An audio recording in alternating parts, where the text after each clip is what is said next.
So, Mr. President, Junior, pag siguro malinaw-linaw ng pag-iisip mo, linawin mo na ang dapat mong tignan yung BICAM report at hindi ang GAA.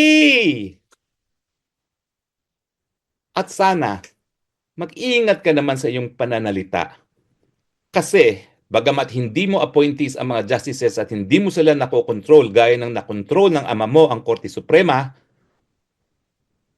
naniniwala pa rin ako sa aking puso, independyente ang mga mahistrado ng Korte Suprema. Hindi mo sila kayang bilin. Although, alam ko naman, marami nagtatangka. Hindi yan mananaig.